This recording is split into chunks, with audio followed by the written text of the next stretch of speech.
Megan Olivi here with Benson Smooth Henderson, who is main eventing this weekend's UFC 144 card against Frankie Edgar. First of all, congratulations on the title shot, but also congratulations on being a gym owner. What's it feel like? Thank you, thank you. It is an honor. I won't lie. I'm pretty proud of the fact, 5 years ago I was mopping mats, cleaning toilets, and going on Starbucks runs for the owner. Like, oh yeah, I want some Starbucks. You want to run and give me some? Sure, no problem.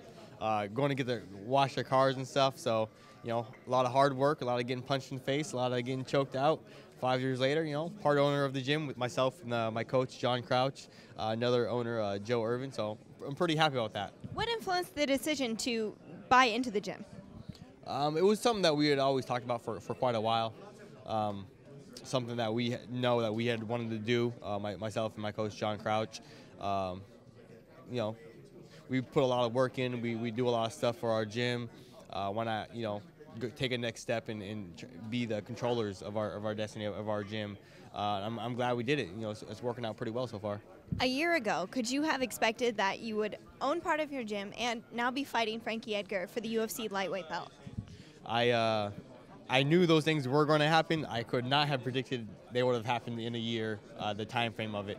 But in my head, I always saw myself fighting for a title one of these days. In my head, I always saw myself owning my gym one of these days, and it, so happened that it's happened now. You're a very spiritual guy. When you look back at the last couple of years, it's been quite a journey for you. But what's it emotionally feel like to look back from the Pettis fight to coming to the UFC to now getting a title shot? What's that like for you?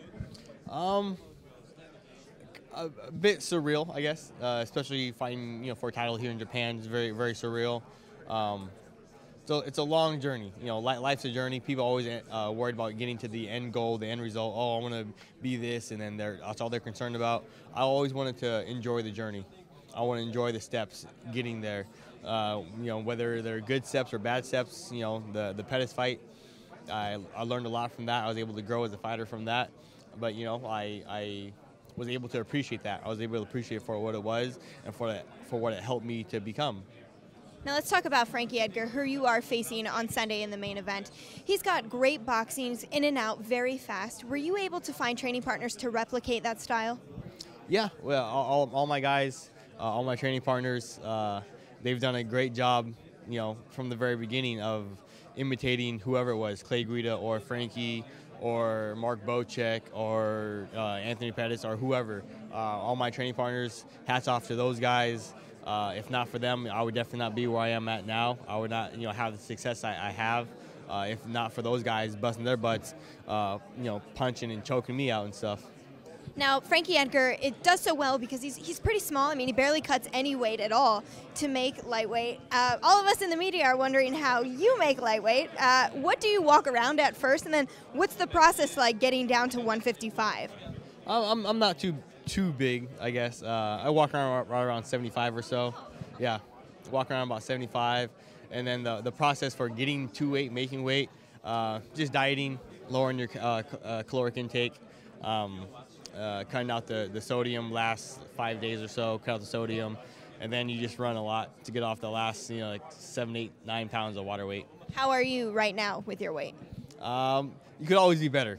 You could always be better. Okay, we'll leave it at that.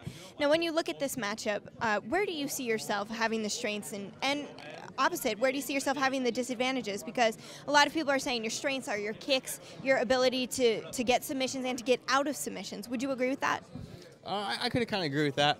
I would say, though, obviously I'm as confident as any other fighter out there. Most fighters are pretty confident. I'm pretty confident. I don't want to come across as, brash or arrogant or cocky or anything like that. But I'm as confident as any other fighter on the planet, probably more so. But I think I hold the edge over Frankie everywhere. He's a great boxer. If you want to do a boxing fight between him and I, 12 rounds, 12 3-minute rounds, and a pure boxing fight, let's do that. We'll see who wins in that, But as far as this MMA fight goes, I think I hold the edge in wrestling. My MMA wrestling is second to none to anybody. My Muay Thai, I believe, is pretty darn good, better than Frankie's. My submission defense, my submissions, my grappling game is a little bit better, a little bit more accomplished than Frankie's, I would say. But that's just me being a confident fighter. Well, it's going to be a great fight. We're all excited for it. But before I let you go, I've got to ask you, did your mom come out? Because we all know that she's Korean. And did you bring her to Japan? Obviously this is not Korea, but it is Asia. Were you able to bring her out for this fight? I was. My mom is making out for this fight. She lands in 2 more days. Okay, she excited? She's very excited. Yeah. Good. She's very All right. It'll be nice to have mom in the corner, right? In the crowd. It's nice. It's always nice to have that. I can always hear her voice. Everyone in the arena can hear her voice. That is very true. I heard her loud and clear in Milwaukee. That was very, very true. Well, it'll be nice to see her, and good luck to you on Sunday. Thanks a lot. Appreciate it, Megan.